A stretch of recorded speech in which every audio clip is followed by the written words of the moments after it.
Hi student, मैं संतोष विश्वकर्मा और आज स्टार्ट करेंगे क्लास 12 की केमिस्ट्री यूनिट 4 केमिकल काइनेटिक्स।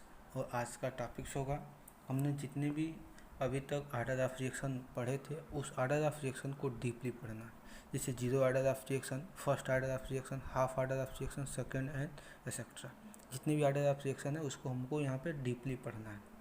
तो हम लेट्स स्टार्ट करते हैं जीरो आर्डर ऑफ रिएक्शन। तो अगला टॉपिक होगा हमारा जीरो आर्डर ऑफ रिएक्शन, और इसी को बोलते हैं जीरो आर्डर रिएक्शंस। बहुत सिंपल है। जीरो आर्डर ऑफ रिएक्शन या जीरो आर्डर रिएक्शन क्या होती है कि the rate does not depend on concentration of reactant molecule.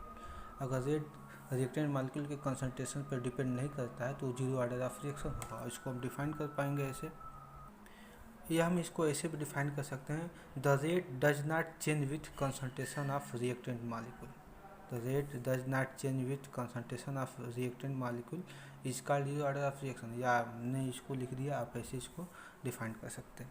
एक ऐसा एग्जांपल लेंगे कि जो जीरो ऑर्डर डिफाइन करता हो। मान लेते हैं ए है, ए रिएक्टेंट है, ये प्रोडक्ट पी में चेंज हो रहा है according to rate law. Rate law के अकॉर्डिंग क्या होती है कि rate of reaction is directly proportional to constant power of concentration of reactant molecule. तो ये देखिए, ये कंसंट्रेशन मान लेते हैं जीरो ऑर्डर ऑफ रिएक्शन है तो इसका पावर क्या होगा, जीरो होगा।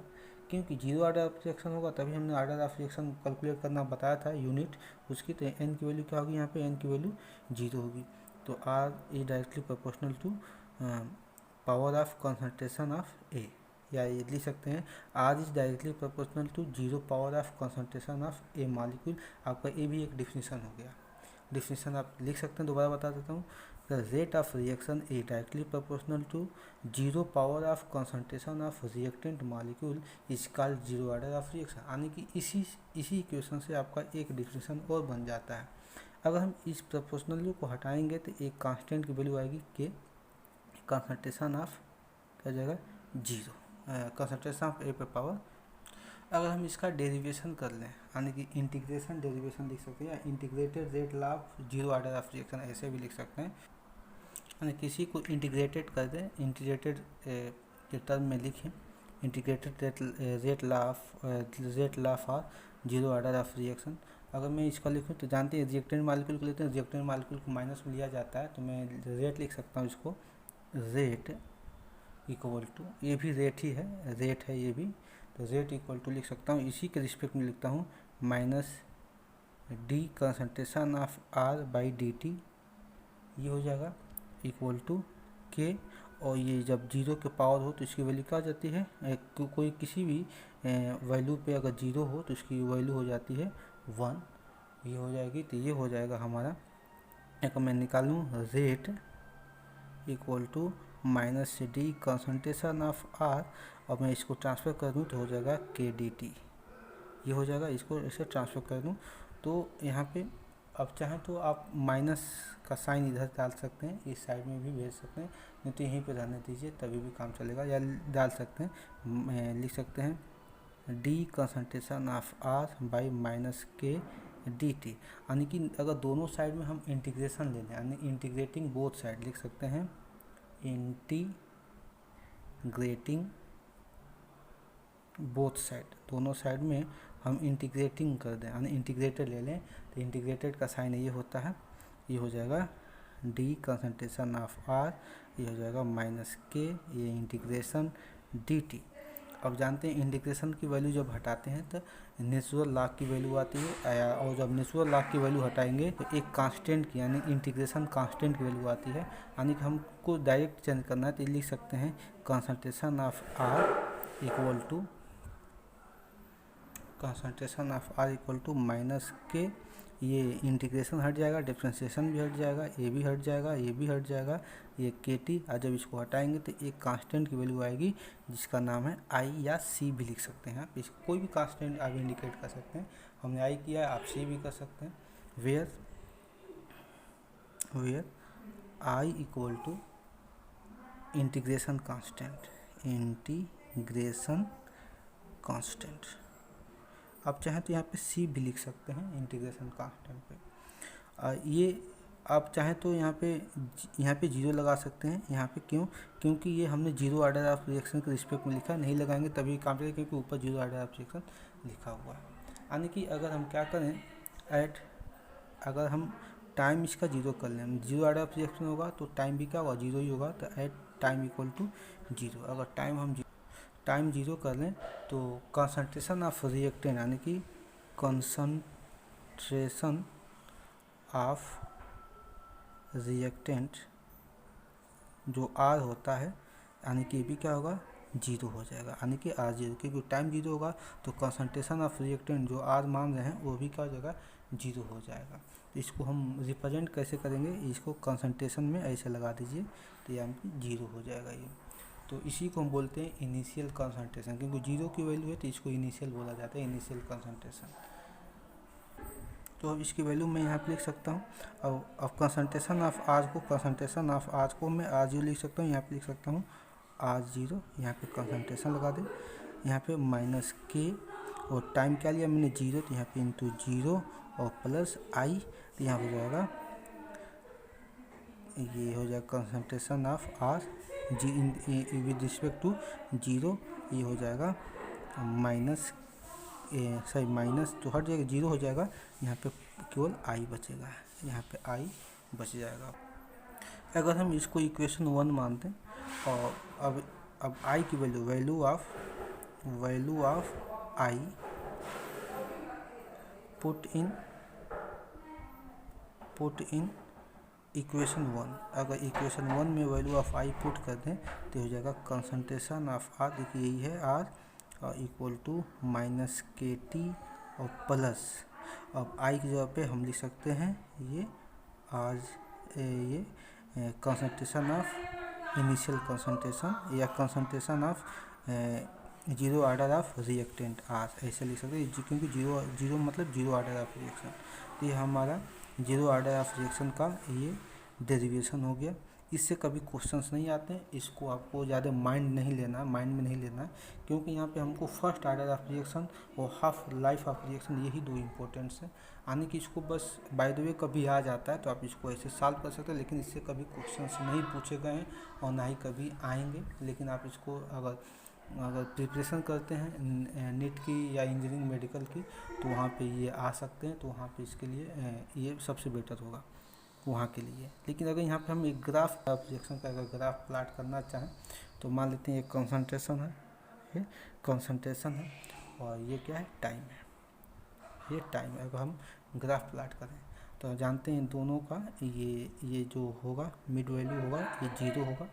अब मान लेते हैं कि रिएक्टेंट, मान लीजिए कंसंट्रेशन जो रिएक्टेंट ए है, मान लेते हैं यहाँ पे ए है, ए रिएक्टेंट है यहाँ पे। तो धीरे धीरे क्या होती है कि इसकी मतलब जीरो ऑर्डर में जाएगा तो इसका स्लोप क्या होगा, डिक्रीज करता चला जाएगा, यानी कि स्लोप जीरो ऑर्डर में जाएगा तो जीरो मतलब पहले कंसंट्रेशन इसकी हाई है, धीरे धीरे इसका स्लोप जीरो ऑर्डर में डिक्रीज करने लग जाता है, यानी कि ऐसे डिक्रीज कर जाता है। यानी कि यहाँ पर लिख सकते हैं स्लोप किस में आएगा, स्लोप निगेटिव में आएगा, यानी कि यानी कि के की वैल्यू क्या होगी, निगेटिव होगी।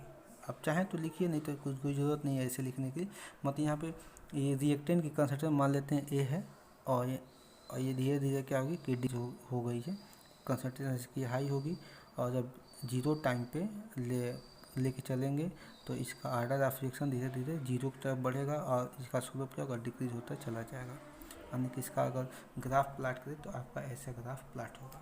अगर एक सिंपली ग्राफ प्लाट करें, अगर ग्राफिकल मेथड देखें इसका, यहाँ पे देख लेते हैं, मेरे पास जगह नहीं है तो हम यहाँ देखते हैं। अगर ग्राफिकल मेथड देखें इसका, लिख देते हैं यहाँ पे ग्राफिकल मेथड देखें, तो अगर जीरो ऑर्डर ऑफ रिएक्शन होगा तो देखिएगा बहुत सिंपली है। तो यहाँ पे अगर हम रेट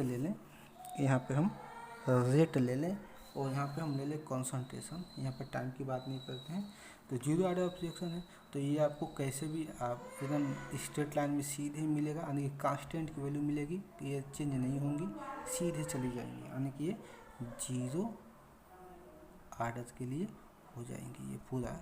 तो ये क्या है, ग्राफिकल मेथड है, और ये आपका स्लोप है, यानी कि ये ग्राफ है, यही जब सबसे ज़्यादा इंपॉर्टेंट है, यही सब दिए जाते हैं एग्जाम में आते हैं, इससे कोई मतलब नहीं है। Thanks for watching my this video. Class 12 chemistry के यूनिट 4 में आपका वेलकम। और आज का टॉपिक होगा जो इसके पहले हम पार्ट 7 पढ़े थे, जीरो ऑर्डर ऑफ रिएक्शन, उसी जीरो ऑर्डर ऑफ रिएक्शन के कुछ एग्जांपल देखेंगे। तो बहुत सिंपली है इसका एग्जांपल, जितने भी फोटोकेमिकल रिएक्शन होंगे लिख सकते हैं all photochemical reaction, all photochemical reaction, chemical reaction आपको जीरो ऑर्डर ऑफ रिएक्शन हो सकते हैं। एग्जांपल अगर दें, मान लेते ए है, ये अगर सनलाइट के प्रेजेंस में, या लिख सकते हैं एच लिख सकते हैं, सनलाइट या एच लिखिए, बात एक ही है, के प्रेजेंस में बी में चेंज होता है, तो ये आपका फोटोकेमिकल रिएक्शन होंगे। या जानते हैं ग्लूकोज जो फोटोसिंथेसिस की प्रोसेस होती हैं वो भी आपका जीरो ऑर्डर ऑफ रिएक्शन हो जाएंगे। कोई भी रिएक्शन जो फोटोकेमिकल रिएक्शन होंगे सब के सब जीरो ऑर्डर ऑफ रिएक्शन होंगे। और दूसरा अब बात करें, दूसरा डिकम्पोजिशन ऑफ अमोनिया की, डिकम्पोजिशन ऑफ अमोनिया की बात करें, किस पे होता है डिकम्पोजिशन, ऑन प्लेटिनम सरफेस पे, ऑन प्लेटिनम सरफेस पे।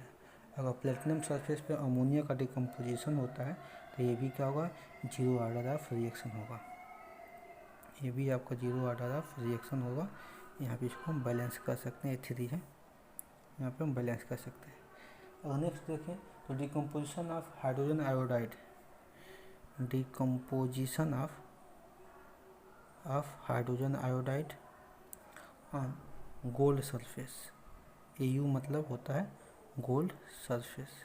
गोल्ड सरफेस पे अगर डिकम्पोजिशन होता है HI का, डिकम्पोजिशन करेंगे गोल्ड के प्रेजेंस में, कैटलिस्ट है ये, मेटल कैटलिस्ट है, यानी कि ये H2I2 में चेंज होगा, यहाँ पे बैलेंस करेंगे 2HI। तो ये सब ये गिने चुने एग्जाम्पल है जीरो ऑर्डर ऑफ रिएक्शन के, बहुत ही सिंपल है। तो आप इसको अपने नोट्स में इसको आप नोट्स कर सकते हैं, अपने कॉपी में इसको नोट्स कर सकते हैं। इसके अलावा अगर बात किया जाए वाटर की भी बात किया जाए, तीसरा फॉर्मेशन ऑफ वाटर, या वाटर की बात किया जाए, वाटर को अगर डिकम्पोज कर लें हम H2 प्लस हाफ O2 में, या इसको बैलेंस करके आप O2 में ही कर सकते हैं, तो ये भी क्या होगा, जीरो ऑर्डर ऑफ रिएक्शन होगा। अब कहने की वजह से अगर देखेंगे रेट लॉ के अकॉर्डिंग देखेंगे तो इसके पावर क्या है, 2 है, यानी कि सेकेंड ऑर्डर ऑफ रिएक्शन होना चाहिए, लेकिन है क्या, जीरो ऑर्डर ऑफ रिएक्शन ये है। यहाँ पर भी पावर क्या है, 2 है, तो ये भी क्या होगा, सेकेंड ऑर्डर रिएक्शन होना चाहिए, लेकिन है जीरो ऑर्डर ऑफ रिएक्शन। यहाँ पे 1 है इसके आगे, तो ये फर्स्ट ऑर्डर ऑफ रिएक्शन होना चाहिए, लेकिन है क्या, जीरो ऑर्डर ऑफ रिएक्शन।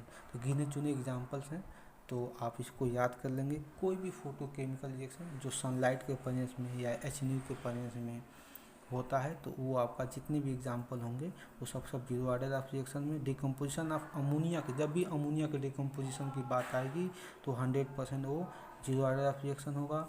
अगर HI की डिकम्पोजिशन की बात आएगी तो वो क्या होगा, HI गोल्ड सरफेस के ही प्रेजेंस में या गोल्ड कैटलिस्ट के प्रेजेंस में ही डिकम्पोज होता है, तो HI की जब भी बात आएगी तो भी जीरो ऑर्डर रिएक्शन होगा। और वाटर कभी भी वाटर के डिकम्पोजिशन की बात आएगी तो भी क्या होगा, जीरो ऑर्डर ऑफ रिएक्शन होगा। तो ये आपका क्या हो गया, जीरो ऑर्डर ऑफ रिएक्शन हो गया। Thanks for watching my this video. आज का टॉपिक होगा हमारा half life reaction, half life reaction या हाफ रिएक्शन। बहुत सिंपली टॉपिक्स है हाफ लाइफ रिएक्शन, कि कोई भी रिएक्टेंट मॉलिक्यूल है, अगर किसी टाइम पे वो अपने का आधा हो जाए, यानी कोई भी रिएक्टेंट मॉलिक्यूल या कोई भी ओरिजिनल रिएक्टेंट मॉलिक्यूल है, यानी कि लिख सकते हैं, मान लेते हैं A है, ये P में चेंज होता है, तो जो इसका ओरिजिनल रिएक्टेंट मॉलिक्यूल है, अगर इसका कंसंट्रेशन किसी टाइम पे आधी हो जाए तो इसी को बोलते हैं लाइफ रिएक्शन। इसको हम डिफाइन कर सकते हैं।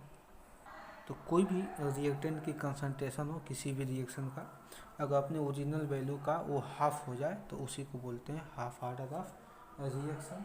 और हाफ ऑर्डर ऑफ रिएक्शन को T हाफ से इंडिकेट करते हैं, यानी कि लिख सकते हैं कि it is represented by, sorry, it is indicated by T half, ये टी और नीचे बेस पे देंगे हाफ, टी हाफ, या इसको आप ऐसे भी लिख सकते हैं टी 50%, ये भी लिख सकते हैं, और या इसको हम रिप्रेजेंट कर सकते हैं टी टी टी, इसी को डिवाइड कर दीजिए तो ये 0.5 यानी कि इससे भी रिप्रेजेंट करता है। लेकिन सबसे जो चर्चित है, जो सबसे ज़्यादा यूज किया जाता है, ये वाला इंडिकेशन यूज किया जाता है, रिप्रेजेंटेशन टी हाफ मतलब होता है हाफ लाइफ रिएक्शन। और ये बहुत ज़्यादा इंपॉर्टेंट टॉपिक्स है। जब हम फर्स्ट आर्डर पढ़ेंगे तो फर्स्ट आर्डर से ही हम हाफ लाइफ वहाँ पे कैलकुलेट करना बताएंगे, कैसे कैलकुलेट किया जाता है, यानी कि ये बहुत ही ज़्यादा इंपॉर्टेंट टॉपिक्स है। इसका अपने बुक में डिफरेंट टाइप के डिफिनेशन मिलेंगे, आप इसको पढ़ सकते हैं। लेकिन सबसे बेसिक इसका डिफिनेशन है कि कोई भी रिएक्टेंट मॉलिक्यूल अगर किसी टाइम पे वो अपने ओरिजिनल वैल्यू की आधी हो जाए तो उसी को बोलते हैं half life of reaction. Thanks for watching my this video.